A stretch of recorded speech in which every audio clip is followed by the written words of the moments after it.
தமிழகத்தில் கலால் துறை மட்டுமன்றி அனைத்து துறைகளிலும் ஊழல் தலைவிரித்து ஆடுவதாக எதிர்க்கட்சித் தலைவர் எடப்பாடி கே பழனிசாமி குற்றம் சாட்டியுள்ளார்.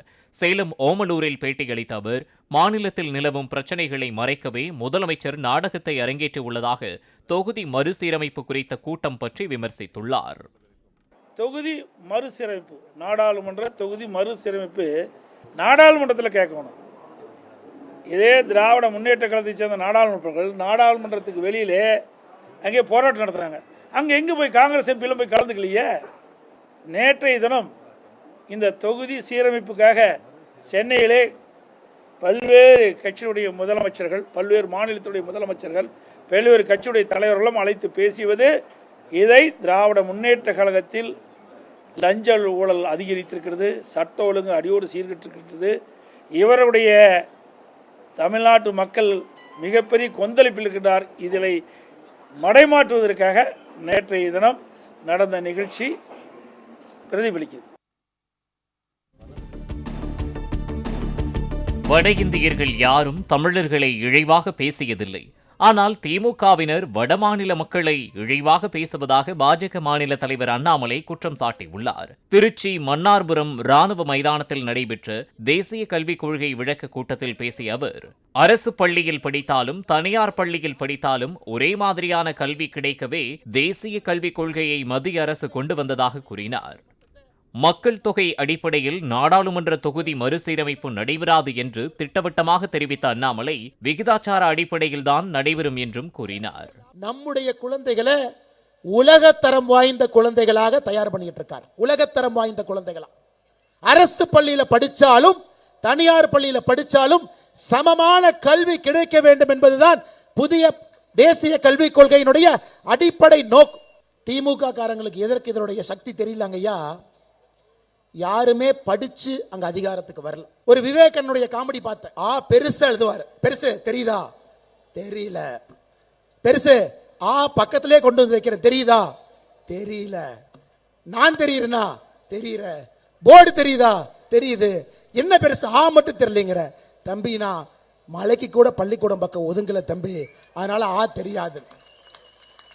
இன்னைக்கு திமுகவினுடைய எம்எல்ஏ அப்படித்தான் இருக்கிறாங்க. மாசத்துக்கு ஒரு கையெழுத்து இயக்கத்தை ஆரம்பிப்பாங்க. நீட்டுக்கு எதிராக கையெழுத்து இயக்கத்தை திராவிட முன்னேற்ற கழகம் ஆரம்பிச்சாங்க. அது என்ன ஆச்சு, எத்தனை பேர் கையெழுத்து போட்டாங்க, யாருக்கும் தெரியாது. தமிழகத்தில் ஒரு அரசியல் புரட்சிங்க, அரசியல் புரட்சி. 18 நாட்கள்ல 26 லட்சம் கையெழுத்து. திருச்செந்தூர் சுப்பிரமணிய சுவாமி கோவில் வளாகத்தில் புதியதாக திறக்கப்பட்ட கழிவறையில் பல பொருட்கள் காணாமல் போயிருப்பதாகவும் தரமாக கட்டவில்லை என்றும் அனைத்து பொருட்களும் சேதமடைந்திருப்பதாகவும் வீடியோ வெளியிட்ட பாஜக நிர்வாகி பிருத்திவிராஜன் என்பவரை தேடி அதிகாலை 4 மணிக்கு வீட்டுக்கு சென்ற போலீசாரிடம் அவருடைய குடும்பத்தினர் வாக்குவாதத்தில் ஈடுபட்டனர். திருச்செந்தூர் முருகன் கோயில்ல சீவநாடார் அவர்கள் 200 கோடி செலவுல திருச்செந்தூர்ல ஃபுல்லா சுத்தி பில்டிங் கட்டி கொடுத்துட்டு இருக்காங்க. இங்க பாருங்க, கழிவறையில இதுல உள்ள பைப் ஒண்ணே காணல. ஒவ்வொரு பைப்பும் 1500 ரூபாய் 2000 ரூபாய் வேலைக்குள்ள பைப்பு எல்லாம் ஒண்ணு இல்லை. எல்லாத்தையும் கலட்டிட்டு போயிட்டாங்க. எவ்வளவு தரமா கட்டப்பட்டது எப்படி இருக்கு பாருங்க. இதுல பாருங்க, கெஸ்வா செட் இல்ல. எப்படி இருக்கு பாருங்க, தண்ணி எவ்வளவு வேஸ்டா போய்கிட்டு இருக்கு. ஒண்ணு இல்லை. இந்த வீடியோ சமூக வலைதளங்களில் வைரலான நிலையில் பிருத்திவிராஜனை தேடிச் சென்ற போலீசாரிடம் என்ன வழக்குக்காக அவரை அழைத்துச் செல்ல வந்துள்ளீர்கள் என கேட்டு அவரது குடும்பத்தினர் கதவை திறக்க மறுத்திருக்கிறார்கள். கடைசி வரை அவர்களின் கேள்விக்கு பதில் சொல்லாத போலீசார் அங்கிருந்து திரும்பிச் சென்றனர். 4 மணிக்கு வந்துட்டு 10 பேர் கதவு திறக்க சொல்லி மிரட்டுறீங்க. எண்ணிலிருந்து 2 கேஸ் இருக்கு.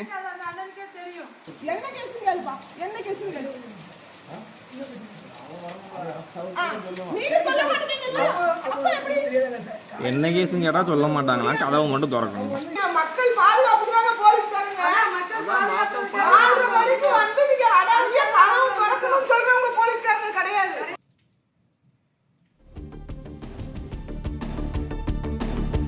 2 லட்சம் ரூபாய் லஞ்சம் பெற்றதாக புதுச்சேரி பொதுப்பணித்துறை தலைமை பொறியாளர் தீனதயாளன் மற்றும் செயற்பொறியாளர் சிதம்பரநாதன் ஆகியோரை காரைக்காலில் சிபிஐ கைது செய்துள்ளது.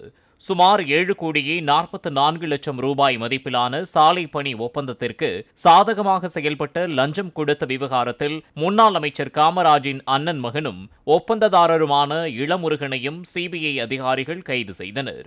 அவர்கள் தொடர்பான இடங்களில் சோதனை நடத்தியதில் 73 லட்சம் ரூபாய் பறிமுதல் செய்யப்பட்டது. பின்னர் 3 பேரும் மருத்துவ பரிசோதனைக்கு பின் காரைக்கால் சிறையில் அடைக்கப்பட்டனர். இதனிடையே புதுச்சேரி பொதுப்பணித்துறை தலைமை பொறியாளர் அலுவலகம் மற்றும் வீட்டில் தீவிர சோதனை மேற்கொண்ட சிபிஐ அதிகாரிகள் அலுவலகத்திற்கு சீல் வைத்தனர்.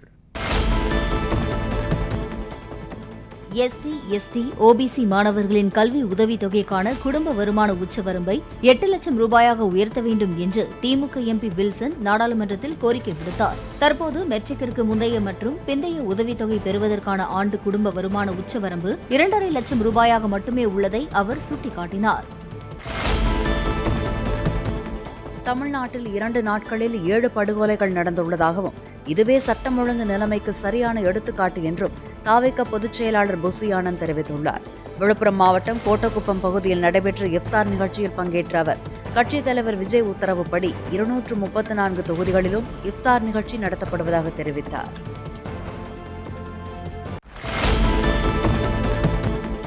கோவை மாவட்டத்தில் குற்ற செயல்களை கட்டுப்படுத்தும் வகையில் போலீசார் நடத்திய முன்னெச்சரிக்கை நடவடிக்கையில் சரித்திர பதிவேடு ரவுடிகள் 38 பேர் உள்பட 44 பேரை கைது செய்தனர். அவர்களில் 32 பேர் நீதிமன்ற காவலில் சிறையில் அடைக்கப்பட்டதாகவும் 12 பேர் நன்னடத்தை உறுதிமொழி அளித்து பிணையில் விடுவிக்கப்பட்டதாகவும் போலீசார் தெரிவித்தனர். விழுப்புரம் மாவட்டம் டி கொசப்பாளையத்தில் ஏரி கால்வாய் சீரமைப்பு பணிக்காக பாறையை உடைக்க வைத்து வெடி வெடித்ததில் சிதறிய பாறை துண்டு தலையில் பட்டதில் ஆடு மேய்த்துக் கொண்டிருந்த 10 வயது சிறுமி காயத்ரி உயிரிழந்தார்.